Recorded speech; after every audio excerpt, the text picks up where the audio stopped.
Mechanical engineering ડિપાર્ટમેન્ટમાં diploma semester 2ના subject engineering workshop પ્રોફિશિયન્સીમાં આજે આપણે એક્સપેરિમેન્ટ નંબર 2 જોઈશું, જે છે to study about linear measurement instruments. એટલે જે લિનિયર મેઝરમેન્ટના ઇન્સ્ટ્રુમેન્ટ્સ છે એના વિશે આપણે આજે સ્ટડી કરીશું.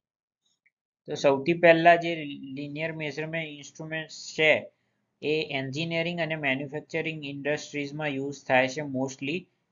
કયા કયા કામ માટે?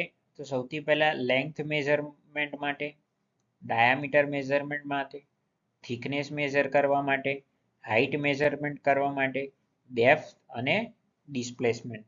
તો આ બધા જે ડાયમેન્શન્સ છે એને મેઝર કરવા માટે લિનિયર મેઝરમેન્ટ ઇન્સ્ટ્રુમેન્ટ યુઝ થાય છે. તો હવે આપણે એક એક કરીને જોઈશું કે કયા લિનિયર મેઝરમેન્ટ ઇન્સ્ટ્રુમેન્ટ્સ છે. તો સૌથી પહેલા છે સ્ટીલ રૂલ. આ એક બહુ જ કોમન લિનિયર મેઝરમેન્ટ ઇન્સ્ટ્રુમેન્ટ છે, તમે બધાએ યુઝ પર કર્યું હશે, બરાબર. તો એ સિમ્પલેસ્ટ લિનિયર મેઝરમેન્ટ ઇન્સ્ટ્રુમેન્ટ છે જે જનરલ મેઝરમેન્ટ માટે યુઝ થાય છે. એના કયા કયા ફીચર્સ છે? એસએસ નું બનેલું હોય છે, એના જે ગ્રેજ એ છે એ એમએમ અને ઇન્ચીસમાં માપ આપેલા હોય છે. કોમન સાઇઝ છે 15 સેન્ટીમીટર, 30 સેન્ટીમીટર, 60 સેન્ટીમીટર. અહીંયા એમએમમાં આપ્યું છે એટલે 150, 300 અને 600 એમએમ. યુઝીસ જે છે એ તમને ખબર જ હશે, લેન્થ અને વિડ્થ મેઝર કરવા માટે અને જે વર્ક પીસીસ છે એના ઉપર માર્કિંગ કરવા માટે. આ તમને જે દેખાય છે સેકન્ડ છે એ વર્નિયર કેલિપર છે, બરાબર. આ તમે ફિગરમાં જોઈ શકો છો વર્નિયર કેલિપર, બરાબર. અને જે વર્નિયર કેલિપર છે એ પ્રિસિઝન ઇન્સ્ટ્રુમેન્ટ છે જે ઇન્ટરનલ, એક્સટર્નલ અને ડેપ્થ ડાયમેન્શનને માપવા માટે યુઝ થાય છે. અને એનું લીસ્ટ કાઉન્ટ છે એ 0.02 mm છે. લીસ્ટ કાઉન્ટનો મતલબ થાય કે જે સ્મોલેસ્ટ જે મેઝરમેન્ટ આ જે ઇન્સ્ટ્રુમેન્ટ છે એનું જે સ્મોલેસ્ટ મેઝરમેન્ટ જે એની કેપેબિલિટી છે એ છે 0.02 mm. તેના પાર્ટ્સ જોઈએ, તમને ફિગરમાં ઓલરેડી દેખાય છે. એમાં મેઇન સ્કેલ છે, વર્નિયર સ્કેલ છે, આઉટસાઇડ જોસ છે, ઇનસાઇડ જોસ છે અને ડેપ્થ રોડ છે, બરાબર. એના યુઝીસ જોઈએ તો measuring shaft diameter, hole diameter અને ડેપ્થ, આ બધું મેઝર કરવા માટે વર્નિયર કેલિપર યુઝ થાય છે. ત્રીજું જોઈએ આપણે માઇક્રોમીટર. માઇક્રોમીટર સ્ક્રૂ ગેજ છે એ જે છે એ સ્મોલ ડાયમેન્શનને સારી રીતે મેઝર કરવા માટે યુઝ થાય છે, કારણ કે એનું જે લીસ્ટ કાઉન્ટ છે એ 0.01 mm છે. આપણે વર્નિયરમાં જોયું એનું લીસ્ટ કાઉન્ટ હતું એ 0.02 mm હતું. આ એના કરતાં પણ એક્યુરેટ છે, એનું લીસ્ટ કાઉન્ટ છે 0.01 mm. તમને પાર્ટ્સ માઇક્રોમીટરના ઓલરેડી દેખાય છે, એ જ આપણે જોઈએ. Frame, anvil, spindle, sleeve, thimble, ratchet stop, આ બધા જે છે એના પાર્ટ્સ છે. એના યુઝીસ છે વાયર ડાયામીટરને મેઝર કરવા માટે, થિકનેસ જે સીટની છે એ મેઝર કરવા માટે પણ યુઝ થાય છે.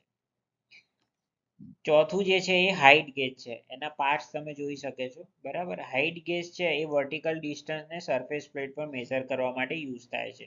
એના ફીચર્સ છે કે એક હેવી બેઝ છે એના ઉપર એ માઉન્ટ કરેલું હોય છે, એમાં વર્નિયર સ્કેલ ઇન્ક્લુડ હોય છે અને સરફેસ પ્લેટની જોડે એ યુઝ થાય છે. શાના માટે થાય છે? તો લાઇનને માર્ક કરવા માટે, કમ્પોનન્ટની હાઇટ મેઝર કરવા માટે પણ એ યુઝ થાય છે. એના પછી જે લિનિયર મેઝરમેન્ટ ઇન્સ્ટ્રુમેન્ટ છે એ છે ડેપ્થ ગેજ. તમને જોઈ શકાય છે વર્નિયર ડેપ્થ ગેજ દેખાય છે, બરાબર. તો જે ડેપ્થ ગેજ છે એ જે હોલ્સ અથવા સ્લોટ્સ અથવા રિસેસીસ છે એના ડેપ્થ હોય એને મેઝર કરવા માટે ડેપ્થ ગેજ યુઝ થાય છે. એના નામ પરથી જ ખબર પડે છે કે ડેપ્થ મેઝર કરવા માટે યુઝ થાય છે, બરાબર. એના ટાઈપ જોઈએ તો પહેલું છે વર્નિયર ડેપ્થ ગેજ અને બીજું છે માઇક્રોમીટર ડેપ્થ ગેજ. એના યુઝીસ જોઈએ, ગ્રુવની જે ડેપ્થ છે એ મેઝર કરવા માટે, હોલ ડેપ્થ છે એ ચેક કરવા માટે પણ યુઝ થાય છે. તો જે આપણે આ જેટલા બી લિનિયર મેઝરિંગ ઇન્સ્ટ્રુમેન્ટ્સ જોયા, બરાબર. હવે એના આપણે એડવાન્ટેજીસ જોઈએ. સૌથી પહેલા છે એક્યુરેટ મેઝરમેન્ટ. તો જે મેઝરમેન્ટ આપણે કરીશું એ બહુ એક્યુરેટ મળે છે. ઇન્સ્પેક્શન કરવા માટે ઇઝી છે, પ્રોડક્ટ ક્વોલિટી ઇમ્પ્રૂવ કરે છે, મેન્યુફેક્ચરિંગ એરર છે એને રિડ્યુસ કરે છે. એટલે જે લિનિયર મેઝરિંગ ઇન્સ્ટ્રુમેન્ટ્સ આપણે યુઝ કરીએ છીએ કેમ કે એ મેઝરમેન્ટ એક્યુરેટલી આપે છે, એટલે જે આપણા પ્રોડક્ટને જે સાઇઝ અને શેપમાં આપણે બનાવવું છે એ એક્ઝેક્ટ એ સાઇઝ અને શેપમાં બન્યું છે કે નહીં એને આપણે ઇઝીલી ચેક કરી શકીએ છીએ. એરર એમાં આવતી નથી. એટલા માટે આ બધા જે છે એના એડવાન્ટેજીસ છે.